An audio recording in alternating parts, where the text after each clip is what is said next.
Oh, you know the feeling, right? Your heart starts pounding. Maybe your palms get a little sweaty. That's just your body's natural response to stress. And honestly, a little bit of that can be a good thing. It can sharpen your focus and get you ready to tackle a challenge. But for millions of people, that feeling isn't temporary, and it's not always tied to a big event. And that, right there, is the huge difference. Helpful anxiety, it's like a spotlight shining a beam on what you need to focus on. But an anxiety disorder, that's more like a floodlight that you just can't turn off. It gets in the way of your life, makes your reactions feel way out of proportion, and it can feel absolutely impossible to control. Getting this distinction is really the key to understanding everything else we're about to cover. Okay, so it's really important to know that anxiety isn't just one thing. It's actually more like a whole family of related but pretty distinct conditions. So let's meet some of the most common members of this family. As you can see, there is a lot of variety here. You've got generalized anxiety disorder, or GAD, which is that constant worry about, well, pretty much everything. Then there's panic disorder, which involves these sudden, really intense panic attacks that feel like they come out of nowhere. You also have specific phobias, that overwhelming fear of one particular thing, and social anxiety, which is all about a deep fear of being judged. Each one is a totally unique challenge. Now, you might be looking at that list and thinking, okay, but that must be pretty rare, right? Well, the truth is, these conditions are way more common than most of us think. I mean, just look at these numbers. Specific phobias can affect up to 12% of the US population. That is more than 1 in every 10 people. Social anxiety is around 7%, GAD is about 3%. These are not small figures. So if any of this feels familiar to you, believe me, you are so far from being alone. All right, so that's the what. Now let's dig into the why. Where do these disorders actually come from? Well, the science is getting clearer all the time, and it's definitely not a simple one-size-fits-all answer. It's complicated. And if there's one thing you take away from this section, let it be this. Having an anxiety disorder is not a weakness. It is not a character flaw.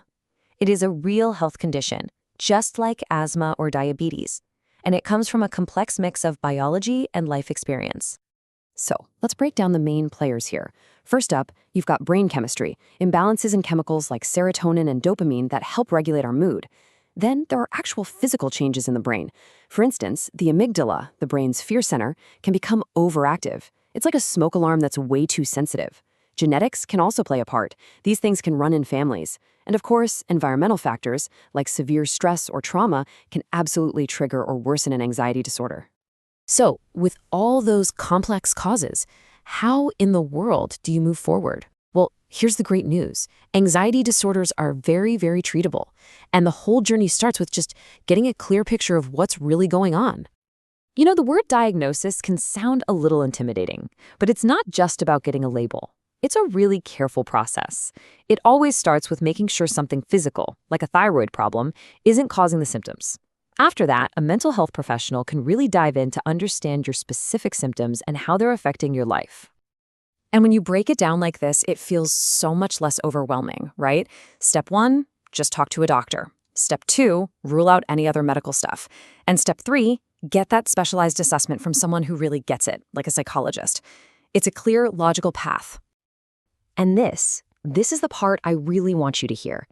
Even though an anxiety disorder can feel totally overwhelming, we have amazing science-backed treatments that can make a massive difference in your quality of life. There is so much hope here. Generally, treatment is like a two-pronged attack, and these two often work best together. On one side, you have medication. This can help adjust your brain chemistry to kind of turn down the volume on the symptoms. And on the other side, you have psychotherapy. Talk therapy. This is where you get the tools and strategies to really understand and manage the disorder yourself. And within therapy, a couple of approaches are real powerhouses. First, there's cognitive behavioral therapy, or CBT. It's kind of the gold standard for a reason. It helps you spot and challenge those negative thought patterns that fuel the anxiety. Then there's exposure therapy. This is often used for phobias, and it's all about safely and gradually facing your fears until your brain learns, hey, I can handle this. Okay, so getting treatment is the foundation, for sure. But the long game, that's all about building a life where you are in the driver's seat. It's not just about getting better, it's about staying well and actually thriving. And look, we have to be real about why this is so important. The stakes can be high. If left untreated, anxiety doesn't just stay the same. It can spiral, and it can increase the risk for other serious issues like depression, substance use, and even physical problems like heart conditions. Now, I know that sounds heavy, but the real message here is actually one of empowerment. Knowing the risks is what gives you the power to avoid them. You are absolutely in control of what happens next. You get to choose a different path. And here are some amazing tools you can put in your own toolkit to support that professional treatment. Now, these aren't replacements, but they are incredibly powerful helpers. Things like meditation, mindfulness, regular exercise, they're all fantastic for managing stress. Support groups can connect you with people who just get it. And honestly, just learning about your condition can be so empowering. Even something as small as cutting back on caffeine can make a real difference to the physical symptoms. So I want to leave you with this one thought. This isn't about fixing everything all at once. It's about progress, not perfection. So what's one small thing you can do for yourself today? Maybe it's a 5-minute breathing exercise. Maybe it's just looking up a support group online. Or maybe it's just making the decision to make that first call. Whatever it is, that one small step is where the journey begins.